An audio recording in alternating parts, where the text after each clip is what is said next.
Welcome to GiulioBursiOptics, your channel for non-imaging tutorials. Today we'll talk about conics, the favorite piece of geometry of every optical engineer out there.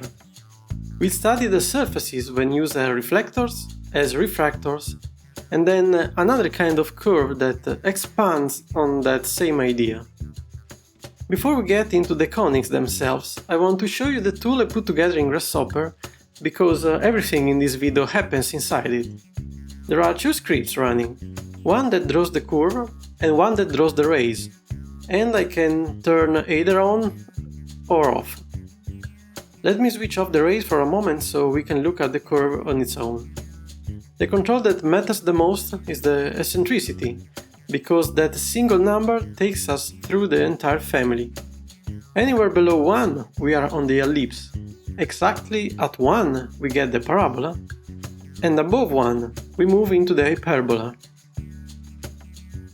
That is really the whole idea behind this episode.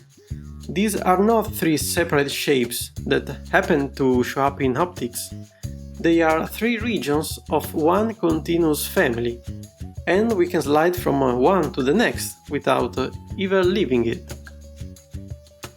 Next to it there is the radius, which naturally means something a little different depending on which curve we are sitting on, then the width, which just controls how much of the curve gets drawn. There is also a compensation value, and I'm going to leave that one alone until the end of the video because it only really makes sense once we have seen everything else. The values up here refer specifically to the ellipse, so we can ignore that for now. This one is the focus of the curve, which is where the source has to sit if you want a collimated beam out of it. That will become clear in a minute. We can also move the curve in both directions and rotate it, whatever that turns out to be useful. Down here are the controls for the rays.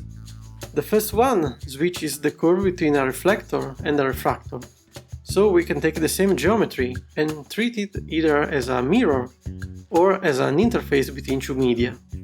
Then we have the refractive index of the medium, the angular width of the ray fan, the number of rays, and their length, which is purely a graphical convenience.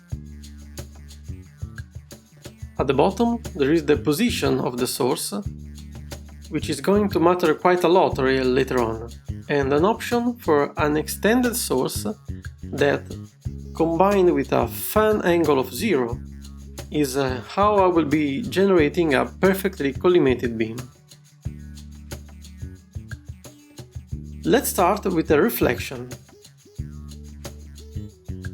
I set the curve to refractor, drop in a point source with a reasonably wide fan, and bring the eccentricity to 1, which puts us on the parabola. The property we are after is this one. With the point source sitting exactly at the focus of the parabola, every single reflected ray comes back out parallel. Let me go find that focus. I am off by a couple of tenths here, so let me nudge it. Yeah.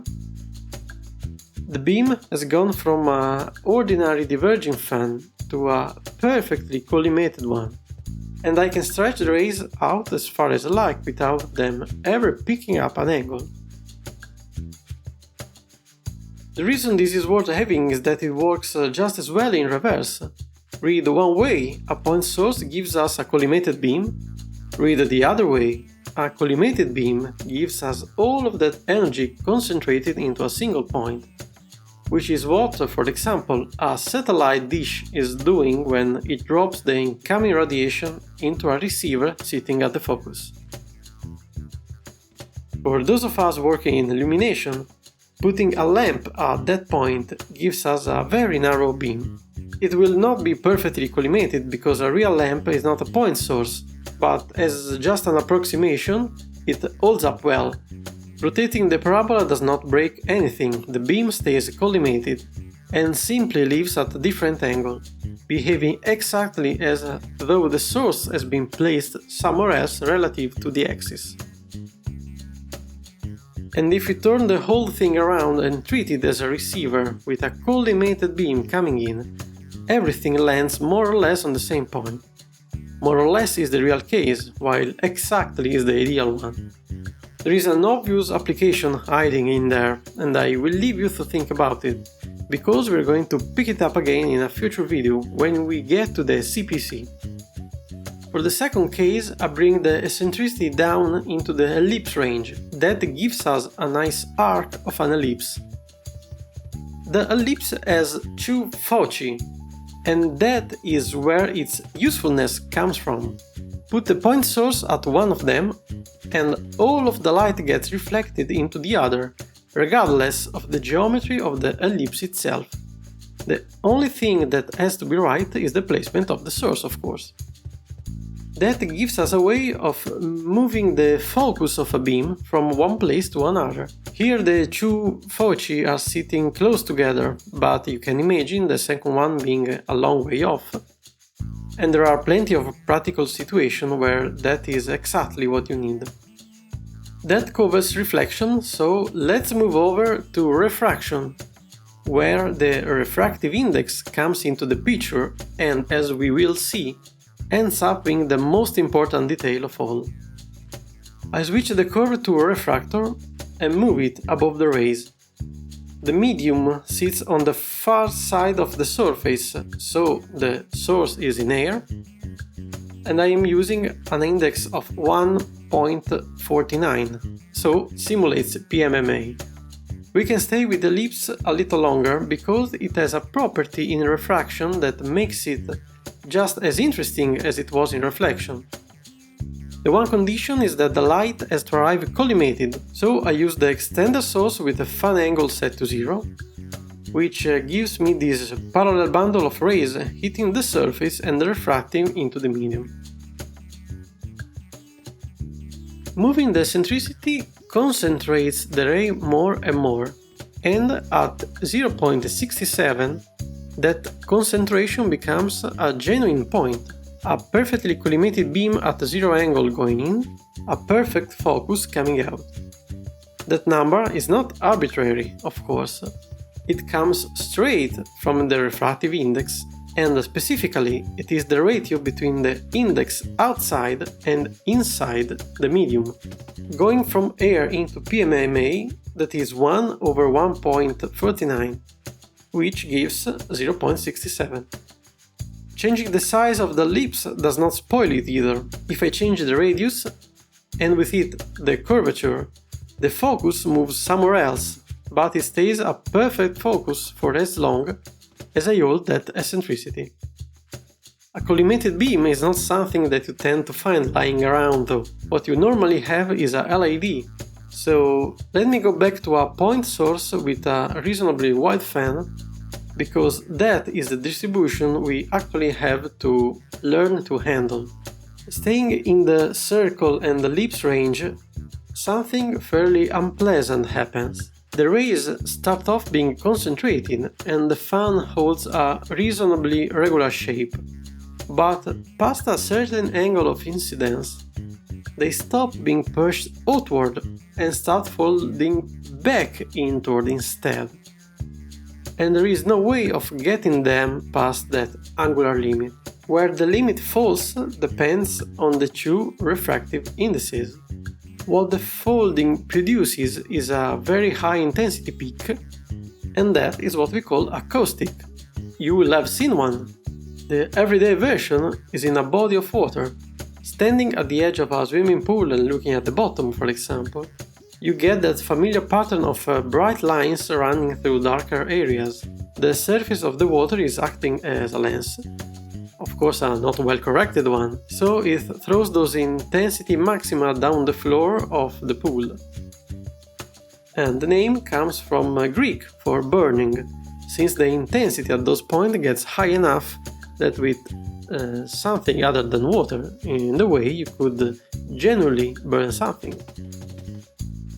So the ellipse range gives us acoustic, and moving up to the parabola at eccentricity 1, it is still faintly there. This is not something we want to live with, because a beam carrying an intensity spike somewhere inside it makes everything downstream in the optical train more complicated than it needs to be. It is perfectly quantifiable and controllable, but it is a complication all the same. So, pushing the eccentricity higher makes the caustic fade away gradually. What happens is that at around 1.49, and that number should look familiar by now, the problem resolves. Zooming in and stretching the rays out, the inversion that we were seeing before has gone away, and once I fine-tune the position until this value sits close enough to 0, we have a collimated beam. So an hyperbola whose eccentricity matches the refractive index with the source correctly placed at the focus collimates the beam. Rotating it behaves the same way the parabola did, with the beam holding together and simply leaving at a different angle. Moving the source off the focus makes things messier. There is still a certain order to it and the caustic does come back, but the rays fall without building a strong peak at the edges, so the situation is not dramatic. Going beyond that eccentricity, the beam simply diverges, and it diverges nicely. No strange behavior, the fan keeps its order, and it holds up as I move around. There is a bit of inversion right in the middle, but only because I am long away from the focus, and at more sensible values it behaves very well. So the hyperbola is a good shape whenever you want to narrow a beam down without necessarily collimating it. The shape that does the collimation job properly has a name of its own, the Cartesian oval, and it is not a conic. It is the general curve that takes light from a point and refracts it to a perfect image, and in the situation we have here, with the beam on the other side collimated, it comes out exactly as the hyperbola with eccentricity equal to the refractive index. The two become the same curve. That is what the compensation value in the scripts is for. It blends continuously between the conic that these parameters gives us and the corresponding Cartesian oval, so we can sit anywhere in between the two.